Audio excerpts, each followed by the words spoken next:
የዓለምን ሚዛን የለወጠው የሶስቱ ሀያላን የኒውክሌር ስምምነት ኢራን፣ ሰሜን ኮሪያና ሩሲያ ምን አቀዱ? የቀይ ባህር ፍንዳታና የኢትዮጵያ ቀጣይ ዕጣ ፈንታ ምን ሊሆን ይችላል? የሚሉትን መረጃዎች በዝርዝር እንመለከታለን። ዓለም በአሁኑ ሰዓት በከፍተኛ ስጋት ውስጥ ትገኛለች። ማንም ያልገመተውና የዓለምን ኃይል አሰላለፍ በአንድ ጀንበር የሚቀይረው አዲስ ወታደራዊ ግንባር ተመስርቷል። ኢራን፣ ሰሜን ኮሪያና ሩሲያ ሶስቱ የምዕራባውያን ቀንደኛ ተቃዋሚዎች ምስጢራዊ የኒውክሌርና የወታደራዊ ስምምነት ተፈራርመዋል።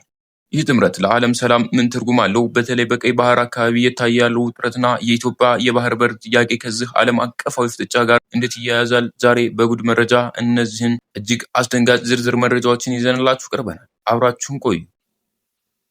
የመረጃ ምንጮች እንደሚጠቁሙት በቴህራን በፒዮንግያንግና በሞስኮ መካከል ያለው ግንኙነት ከመቼውም ጊዜ በላይ ጥንካሬ አሳይቷል።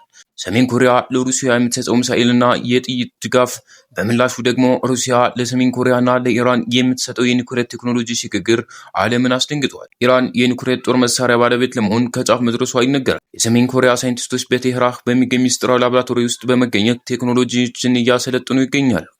የሩሲያ ሚና ሩሲያ በኒውክሌር ጦርነት ምክንያት ከምዕራባውያን ጋር የገባችው ፍጥጫ እነዚህ ሶስት ሀገራትን በአንድ ወታደራዊ ዛንጥላ ስር እንዲሰበሰቡ አድርጓቸዋል። ይህ ጥምረት የአዲሱ ዓለም ኃይል ተብሎ እየተጠራ ነው። የ200,000 ልዩ ኃይሎች ስምሪት።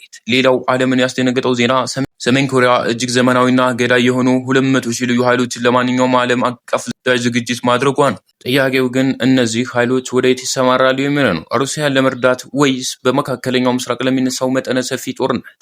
ይህ ወታደራዊ ኃይል በቀይ ባህር ዙሪያ ላለው ውጥረት እንደ አማራጭ ሊሆን ይችላል የሚሉ ስጋቶች አሉ። የቀይ ባህር ጂኦፖለቲክና የኢትዮጵያ ዕጣ ፈንታ። ይህ ሁሉ ዓለም አቀፍ ሽኩቻ በቀጥታ ከኢትዮጵያ ደጃፍ ጋር ይያያዛል።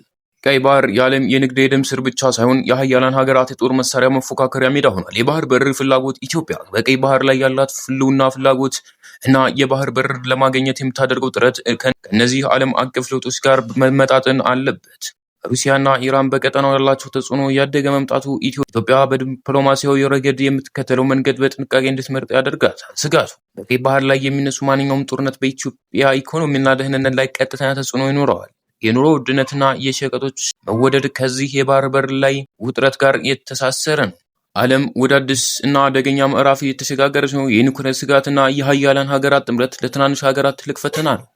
ኢትዮጵያ በዚህ ማዕበል ውስጥ ራሷን እንድትማግራት ትችላለች። ብልህ ዲፕሎማሲያዊና ጠንካራ ውስጥ አንድነት ወሳኝ ናቸው።